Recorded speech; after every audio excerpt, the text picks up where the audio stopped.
Hey guys, and welcome to my stimulus package update and stimulus check update. Wow, I haven't said those words in so long. I want you guys to know that I missed you more than you missed me, and I'm happy I'm back here for you with another video just to give you my perspective on everything that's been going on. The United States and President Biden could be facing a possible trucker threat that is currently in Canada and blocking the US-Canada border.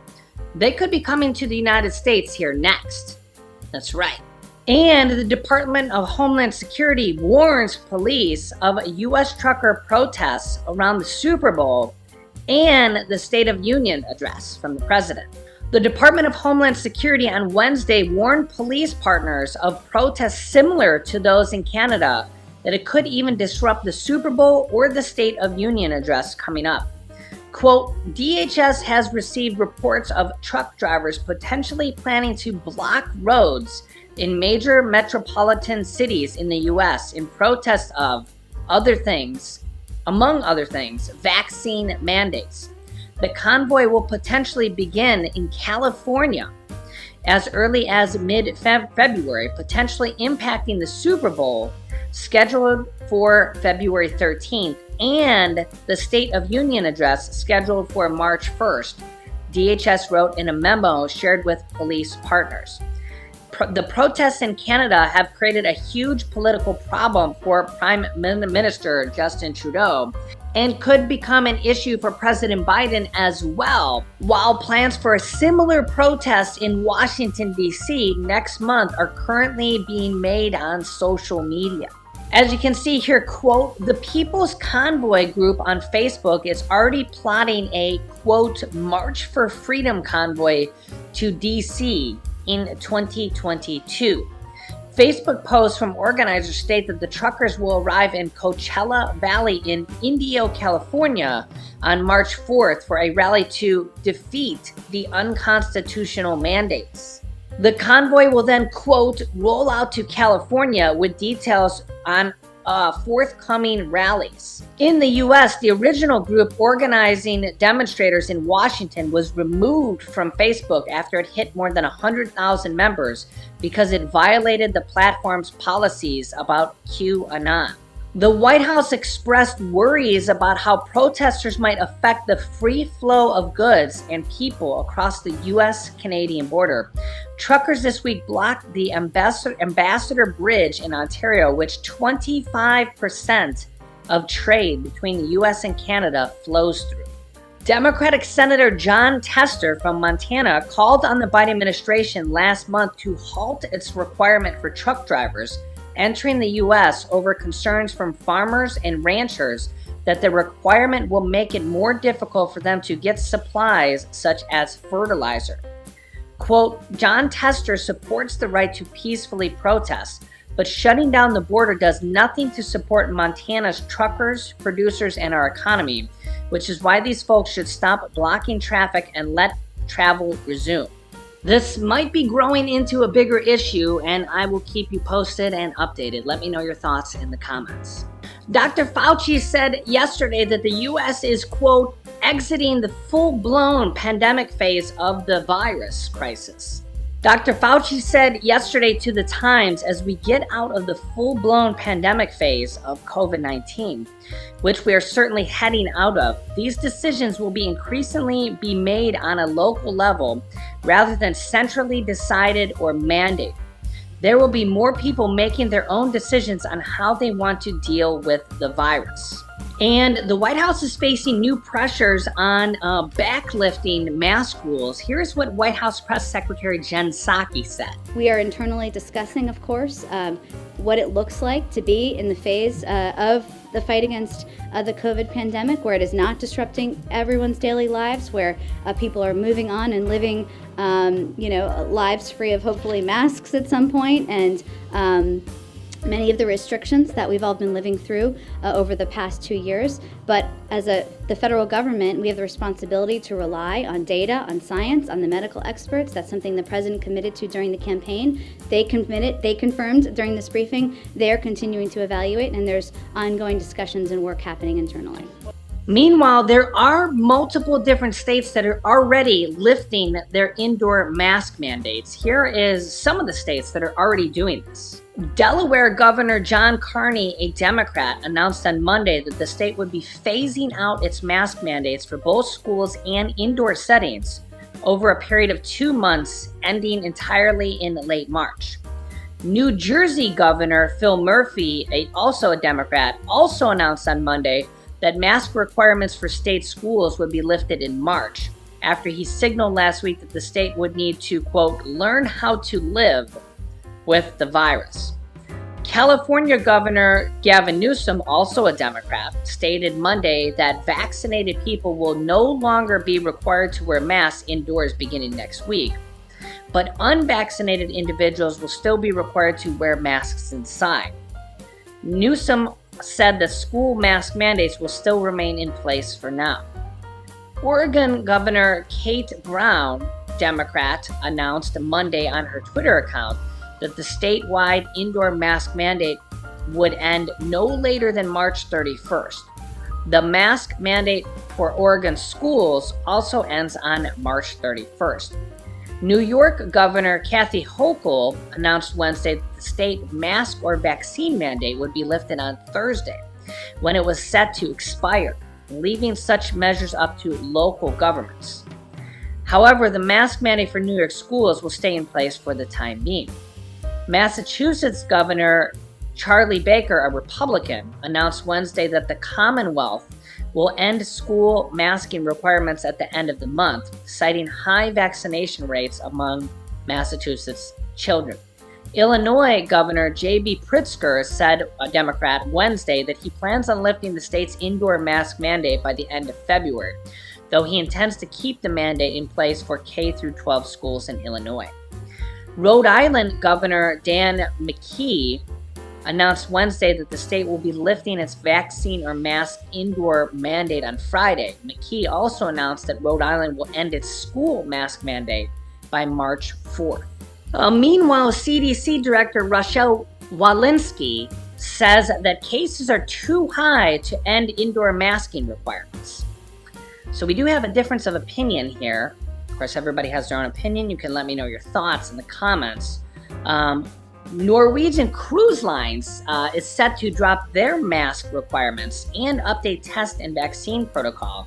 Norwegian Cruise Lines will soon let passengers ditch their face mask and allow younger than 5 kids to board without proof of vaccination.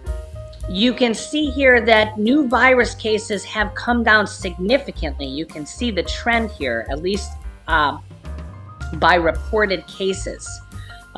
Yesterday's cases were 226,782, and the 7-day average is 225,000, about the same.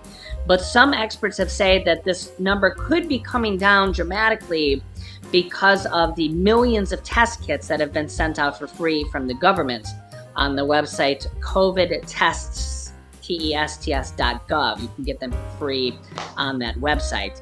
So they said, some experts say that millions of people are just not going to get tested as much if they are experiencing symptoms because they're just using their free at-home test kits. So there is that factor that you can kind of keep in mind. Meanwhile, deaths are at near an all-time high. You can see here yesterday, 3,570. You can see that is going up. And that's very, very high. That's higher than a single day that happened in Pearl Harbor or 9/11. Just for comparison, I always like to put that in perspective for people. So that's happening almost on an every single day basis. It would be like those events happening almost every day. So it's still very, very high. So you guys can let me know your thoughts here. Do you think it's too early for this stuff to be happening or not? Of course, everybody has a slightly different opinion. And we also have the new variant, the Omicron subvariant, BA.2, which experts say is actually more contagious than the original Omicron variant. So, and the question is that will this become the dominant variant? And if it does, will we see another massive spike up again? Will we be going through this all over again? Yeah, let me know your thoughts in the comments. Next up, I want to tell you guys about this new program here going on. You can see here, Helping Hand, as I come across these new programs that are literally coming up here on an every week basis here. 1,000 families to start getting $2,000 payments this week. Are you eligible? 1,000 families in need can pick up $2,000 payments right now. Yeah, let me zoom this in here a little bit. You can see here, each eligible family in Phoenix, Arizona will be getting a total of $12,000 via debit cards during the next 12 months under the city's financial assistance program. Yeah, the way it works is it's going to be a $2,000 first payment, and then after that, $1,000 per month for a total of $12,000 in Phoenix, Arizona for families in need. Another universal basic income program, really amazing. The payments are loaded onto debit cards, need to be picked up in person. I guess they'll prevent fraud that way, right? The program was approved by the Phoenix City Council in September and is just starting now. The 1,000 families with children were selected in a lottery out of more than 7,000 eligible households. To be eligible, a family of four's earnings cannot exceed 80% of the median income for the area, which is $63,200. Families must also submit necessary financial documentation to show proof. Eligible families need to pick up their cards in person. They're not mailed out, a senior public information officer said to the city. Participants in the program were given a link to sign up. These reoccurring payments serve as an experiment with universal basic income rather than just one-off stimulus checks. If you've been watching my show, you know that there are literally dozens and dozens of these universal basic income programs going on all across our country.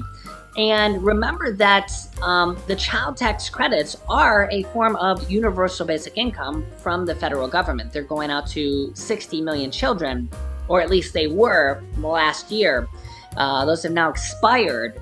They are still $2,000 for 2022 if Congress can't come to an agreement for the higher amount of $3,000 to $3,600.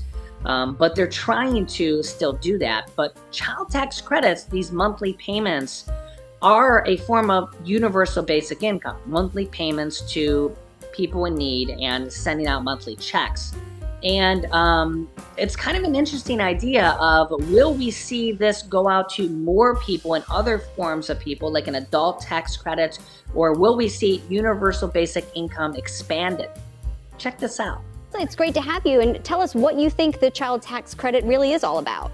So what I think makes this policy expansion both politically and economically feasible and generally very good policy is the fact that it's targeted on families with children. So it's not universal in the sense that every adult, every able-bodied adult gets this payment. We're giving this money to families with children.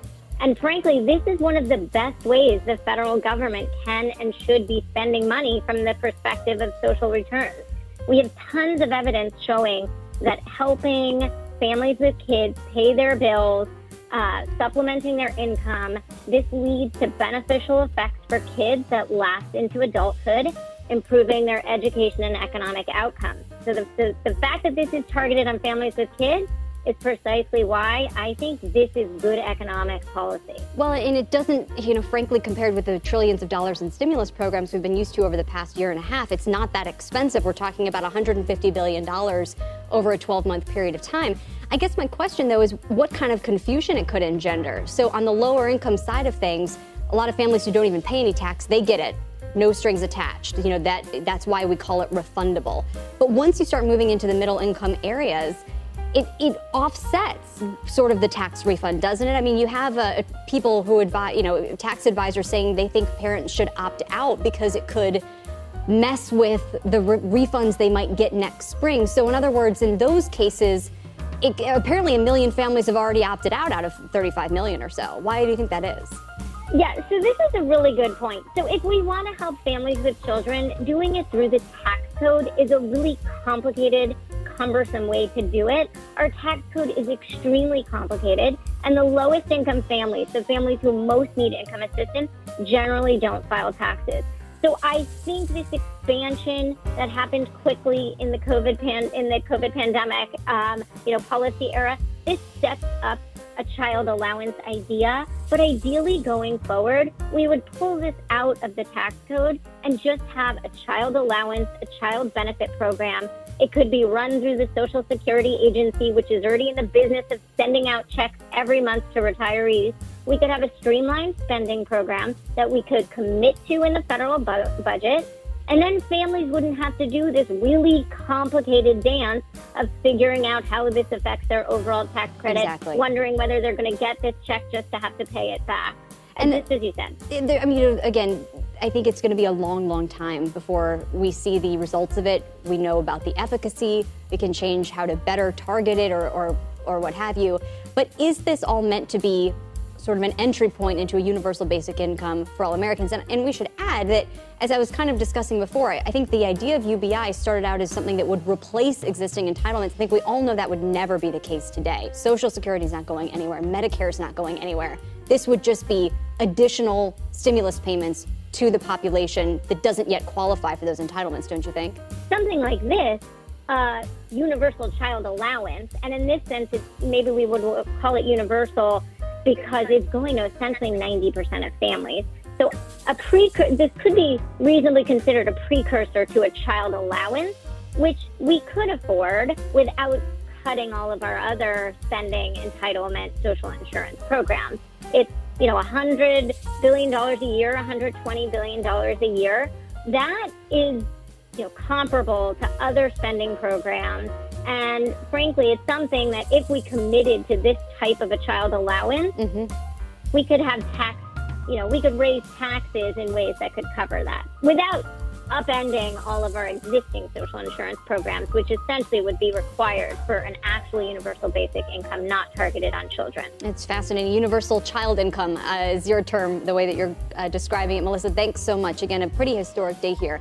Yeah, so what's interesting is, and a lot of people are clamoring for this and calling for the federal government to do this, is increase the earned income tax credit, the adult tax credit, like they increased the child tax credits, and include monthly payments like they did for the child tax credits to adults, and have monthly checks go out to adults here like they did to children. Alright guys, this is all I have for you in this video. Thank you so much for tuning in. I really missed you. Hopefully I'll see you here again very, very soon. And I'd love to hear your thoughts and opinions on everything we talked about here in the comments below. Thank you so much for watching. I really, really appreciate you all. Please hit the like button on the video, share this video with your friends and family, and subscribe if you haven't already, and click that notifications bell to be notified that whenever I publish new videos for you. Please stay safe, stay healthy, and I'll see you in the next video.